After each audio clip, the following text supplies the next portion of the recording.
وليس لأنه فقط يعني لديه الجنسيتين معا بإمكانه أن يلعب سواء للاروخا أو حتى للمنتخب المغربي، ولكن لأن إبراهيم دياز اليوم يعني خلال الأسابيع القليلة الماضية بالفعل الشاب تأقلم بشكل كبير جدا مع أجواء مدريد، وتمكن أن يكون رقما صعبا في النادي الملكي، ويسجل أهداف جميلة وجميلة جدا، ومستوياته يعني في تصاعد كبير وكبير جدا.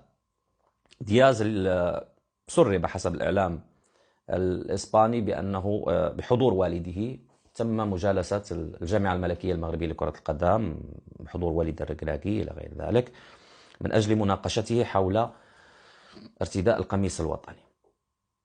في قراءة ما بين السطور أعتقد أن المسألة كانت قبل كأس الأمم الأفريقية، وأن دياز نفسه هو من أجل حمل القميص الوطني لأنه كان في مرحلة انتقالية في مساره الكروي مع ريال مدريد، وكأس الأمم الأفريقية ربما كانت ستبعثر أوراق الرجل. هذه حسب قراءتي، وسأستمع لتصريح وليد الركراكي حينها، وربما تقرؤون من خلال ما قاله وليد أن المبادرة جاءت من المغرب وهناك شبه ترحيب. لا أؤكد، ولكن هذا ما استشفيته، وستكون الأيام والأسابيع القليلة المقبلة كشافة موضحة لكل ما سيحدث، مع العلم أن يعني لا أحبذ أن أخسر نجما آخر بكل صراحة، ولا يأتي أحد ويقارن ويقول لي أفوالا مروان حدادي منير حدادي وما درنا من أجله وقمنا وأقعدنا الدنيا وفي الأخير لا يلعب مع المنتخب الوطني. منير حالة أخرى، أتمنى ألا يسير على منواله يمين لامال الذي تحدث عنه القاصي والداني ونال شهرة كبيرة جدا، وفي نهاية المطاف اليوم يعني اختار لاروخا، ولكن أتمنى أن يبقى ذلك الشاب اليافع مشعا في عالم كرة القدم، مبدعا بعطاء جميل. لماذا؟ لأنه يحمل في شريانه دما مغربيا، وبالتالي يهمنا أن يكون أسطورة من الأساطير العالمية القادمة في الكرة العالمية بدماء مغربية. ولكن بالنسبة لدياز أعتقد أن المملكة المغربية اليوم لديها مشروع كروي تحدثنا عنه مرارا وتكرارا. المملكة المغربية اليوم لديها أسماء تلعب في الدوريات الخمس الكبرى، مدرب في التواصل مع اللاعبين، ماشي في التواصل في الانترفيو اللي دار مع الرياضية، هذيك حديث آخر وصافي كثر فيها الحديث وتحدث فيها الناس، لا داعي للعودة إليها لصب الزيت على النار. فممكن أن مع عائلة إبراهيم ممكن أن نتوصل إلى اتفاق ما يرتدي من خلاله القميص الوطني، وإن نكررها دائما مرارا وتكرارا.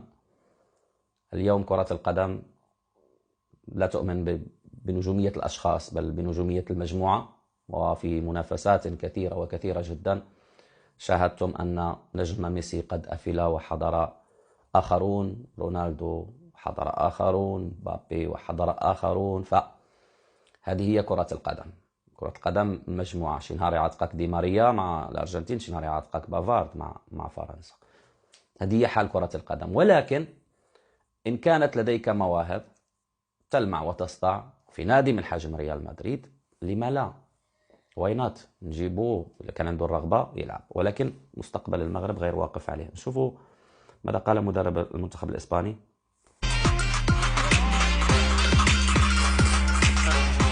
¿Sabéis ya en la federación si Brahim es aún seleccionable por España o ya os ha dicho que quiere jugar con Marruecos? Brahim es un jugador seleccionable con España total y absolutamente. De hecho, ha estado conmigo sub-18, sub-19 y sub-21. Y es un buen jugador. Como siempre digo, todos los buenos jugadores tienen la oportunidad y la posibilidad de estar con nosotros, tienen las puertas abiertas. Y yo a mí no me ha dicho nadie nada de que piense lo contrario, que además también ya dijimos en otro momento que los futbolistas que tienen esa posibilidad pues deciden una u otra con total libertad. Pero en este caso Brahim, que yo hasta donde yo sé, quiere jugar con España, hasta donde yo sé. C'est le cas pour beaucoup de binationaux. Parce qu'il y a beaucoup de polémiques aussi.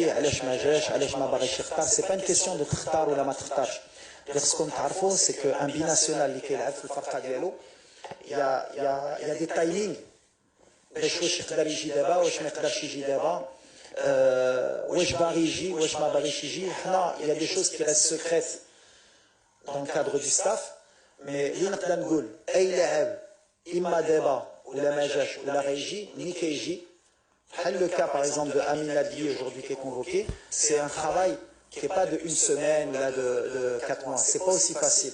الناس bien sûr الجمهور كيقول انا ولا عيط للمغرب hier بالحق il y a des impératifs avec les clubs, il y a des pressions ديال les clubs ولا ديال les managers ولا ديال la coupe d'Afrique في شهر واحد. صافي انا هذا الشيء اكتفيت من مقال وليد ودي لافوانتي. يعني بين حديث مدرب إسبانيا أن الأبواب مفتوحة لكل اللاعبين الذين يمتلكون الإمكانيات، يعني تحدث بشكل عام، وما بين خطاب وليد أنه كاين الضغط، كاين التايمينج أعتقد أنه حينما قالها كان يقصد كأس الأمم الأفريقية، ومن بعد جاء فسرها وفسر الضغوطات اللي ديال الفرقة ديال لاجون ديال بزاف الأشياء، قيمة السوقية للاعب إلى غير ذلك. هذا ما فهمته من خلال خطاب وليد ومن خلال ما قالته الصحافة الإسبانية التي اليوم هي الأخرى أصبحت تروج إلى أن إبراهيم دياز في طريقه لحمل قميص المنتخب الوطني. نتمنى أن يعزز كتيبة أسود الأطلس